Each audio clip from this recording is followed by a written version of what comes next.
Opera হাউসের সৌন্দর্য দেখতে দেখতেই চলুন একটু ঘুরে আসি আমরা কিভাবে অস্ট্রেলিয়ার ভিসা পেলাম, ট্যুরিস্ট ভিসা। পাশেই হারবার ব্রিজ, চলছে লাইট শো।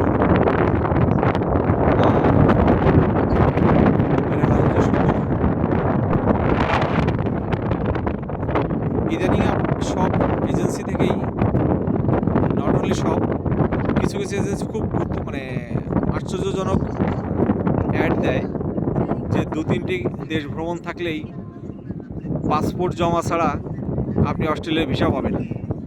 এটা আসলে মোটেই ঠিক না। শুধু শুধু এইসবের ফাঁদে পা দিয়ে টাকা নষ্ট করবেন না। আপনি যদি রিয়েল ট্যুরিস্ট হয়ে থাকেন তাহলে অবশ্যই আপনি আপনার প্রোফাইলটাকে ঠিক করবেন। প্রোফাইল বলতে আপনি অ্যাজ এ ট্যুরিস্ট হিসাবে কতগুলো কান্ট্রি ভিজিট করছেন, এরপর আপনার ব্যাংক ব্যালেন্স, এরপর আপনি জব করেন না বিজনেস করেন, সেই প্রতিষ্ঠানের সঠিক ইনফরমেশন, এগুলো খুব গুরুত্বপূর্ণ। একটা কথা মনে রাখবেন, এজেন্সি আপনাকে কখনোই কোনো দিনও ভিসা দিতে পারবে না, অ্যাম্বাসি আপনাকে ভিসা দেয়। এজেন্সির কাজটা কি? আপনার ফাইলটা, অর্থাৎ আপনাকে অ্যাম্বাসির কাছে প্রেজেন্ট করা। সেই প্রেজেন্টটা সব এজেন্সি ঠিকমতো করতে পারে না। তারা হয়তো বলে একটা, করে আর একটা। কীভাবে করে আর একটা?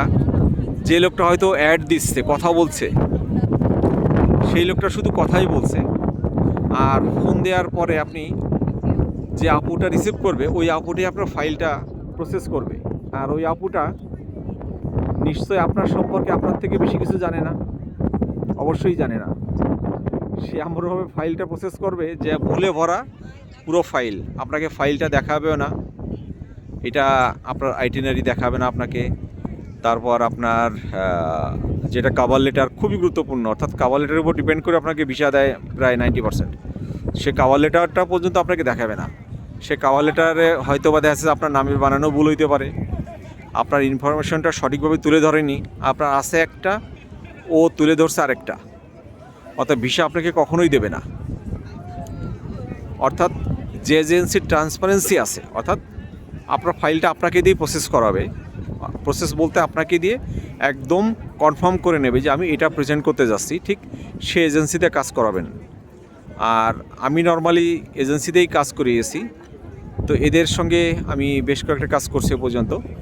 এদের মধ্যে ট্রান্সপারেন্সি আছে, আমি এজেন্সির নাম বলতে পারবো না, যদি কারো জানার থাকে, অথবা আমি কীভাবে ভিসা পেলাম, কীভাবে আমি ফাইলটা গোছাবো, কীভাবে 6 মাসের যে সবথেকে গুরুত্বপূর্ণ 6 মাসের ব্যাংক স্টেটমেন্ট যে আমি সাজাবো কীভাবে, এটা খুব গুরুত্বপূর্ণ। এটা অর্থাৎ এসব বিষয়ে জানতে হলে আমার যে ইউটিউব চ্যানেল আছে সাবস্ক্রাইব করুন এবং কমেন্টস বক্সে কমেন্টস করুন, আমি চেষ্টা করব আপনাদের সাহায্য করার।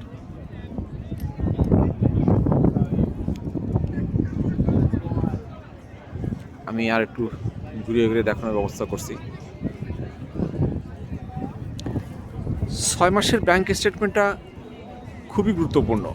এই 6 মাসের মধ্যে আপনার যে ইনকাম, আপনার যে খরচ, এটা টোটালি একটা ব্যালেন্স রাখবেন অল টাইম। অর্থাৎ 6 মাস আগে কি হয়েছে সেটা আপনাকে দেখাতে হবে না। আপনি যে 6 মাসের যে রিপোর্টটা দিবেন, অর্থাৎ ব্যাংক সলভেন্সি দেবেন, ব্যাংকের যে স্টেটমেন্টটা দেবেন, দ্যাট ইজ মোস্ট ইম্পর্টেন্ট। এটা আপনি এটা আপনাকেই নিজে মেনটেন করে এজেন্সিকে দিতে হবে। এজেন্সি আপনার ব্যাংক স্টেটমেন্ট সাজাই দেবে না কখনোই। একটা কথা মনে রাখবেন, আবারও বলছি, এজেন্সি আপনাকে প্রেজেন্ট করবে, সে প্রেজেন্টটা ঠিকমতো করতে পারে না, এই বিষয়টা হয় না আসলে। এই জন্য বলছি যে আপনার ভিসার পাওয়ার সম্ভাবনা তখনই থাকবে যখন আপনি জিনিসটা সঠিকভাবে উপস্থাপন করতে পারবেন। আর একটা জিনিস হচ্ছে আপনি দেশে ফিরে আসবেন, অর্থাৎ কান্ট্রি টাইজটা খুব ইম্পর্ট্যান্ট। আপনাকে প্রুভ করতে হবে ওই কভার লেটারের মাধ্যমেই, আপনার ডকুমেন্টসের মাধ্যমেই প্রুভ করতে হবে আপনি একজন ট্যুরিস্ট এবং আপনি ট্যুর শেষে দেশে ফিরে আসবেন। এটা খুবই ইম্পর্ট্যান্ট। চলছে লাইট শো, আর আমি আসছি মে মাসের শেষের দিকে, প্রচণ্ড ঠান্ডা, শীতের শুরুটা আরও এত ঠান্ডা হয়ে গেছে যে আমার হাতে মোবাইলের টাচ কাজ করছে না।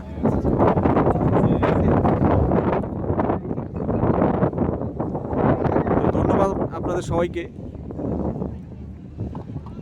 আপনারা ট্যুর সম্পর্কিত, ভিসা সম্পর্কিত, আপনার ফাইল কীভাবে প্রসেস করবেন, কীভাবে সাজাবেন, এটা সম্পর্কে কোনো কিছু জানতে হলে আমার কমেন্টস বক্সে কমেন্টস করুন, আমি চেষ্টা করব অ্যান্সার দেওয়ার। শুধু এই এজেন্সিকে মানে ওদের কথায় পড়ে আপনি টাকা দিতে যাবেন না। আপনার ফাইলটা কে প্রসেস করবে সেটা হচ্ছে মোস্ট ইম্পর্টেন্ট। কেননা এজেন্সিতে ফোন দিলেই ওই যে সুন্দর কণ্ঠে আপুটা বলে আসবে ভাইয়া আসসালামু আলাইকুম অথবা স্যার আসসালামু আলাইকুম, এইটা শুনে আপনি কখনোই তার সঙ্গে কাজ করবেন না। আগে আপনার ফাইলটা সম্পূর্ণ, আপনার ইমেল অ্যাড্রেস ইউজ করবে কিনা, আপনার কন্ট্যাক্ট নাম্বার ইউজ করবে কিনা, কভার লেটারটা আপনাকে দেখাবে কিনা, সমস্ত কিছু আপনাকে ক্লিয়ার করে নেবেন। যদি আপনাকে সমস্ত কিছু দেখিয়ে, কেননা আমি এর আগে একটা এজেন্সির সঙ্গে কাজ করিয়েছিলাম, তো যে লোকের সঙ্গে কথা হলো উনি বললো যে উনি আমার ফাইলটা প্রসেস করবেন, কিন্তু আমি পরে বিষয়টা পেলাম না। পরে আমি আস্তে আস্তে জানতে পারলাম, ট্রাই করলাম ওই কভার লেটারগুলো নেওয়ার, তো দেখলাম যে ওখানে আমার নামের বানানই ভুল। আমার ব্যাংক স্টেটমেন্টে যে লেনদেন হয়েছে উনি সঠিকভাবে তুলেই ধরেনি, আমার সঙ্গে কথাও বলেনি। অথচ তারা অনেক মিষ্টি মিষ্টি কথা বলছিল আপনার ভিসা হয়ে যাবে, কেন আমার অনেকগুলো কান্ট্রি, অর্থাৎ আমার প্রায় তখন 10টা কান্ট্রি ভিজিট ছিল যখন আমি অ্যাপ্লাই করি। এটা ইউকে ভিসার কথা বলছি। অথচ উনি একটু যদি আমাকে ওইভাবে প্রেজেন্ট করতো, আমি এখন বুঝতে পারি যে তাহলে আমার ভিসাটা হয়ে যেত। তো ভিসা হওয়া না হওয়া অনেক এক্সপিরিয়েন্সই আমার মোটামুটি আছে। আমি চাচ্ছি যে আপনারা কেউ প্রতারিত হবেন না, না হন, এই জন্যই কথাগুলো বললাম। যদি কারো সঠিক সঠিক কিছু জানতে চান তাহলে অবশ্যই আপনি কমেন্ট বক্সে কমেন্টস করুন, আমি ট্রাই করবো অ্যান্সার দেওয়ার। আমি আর একটু ট্রাই করছি লাইট শোটা দেখানোর।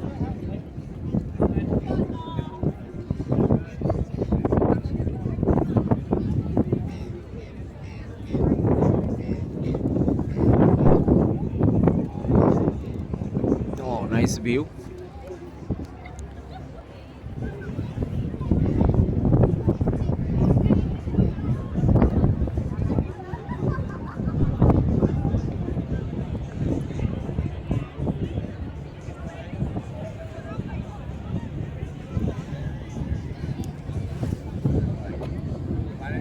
ওকে, ভালো থাকবেন সবাই।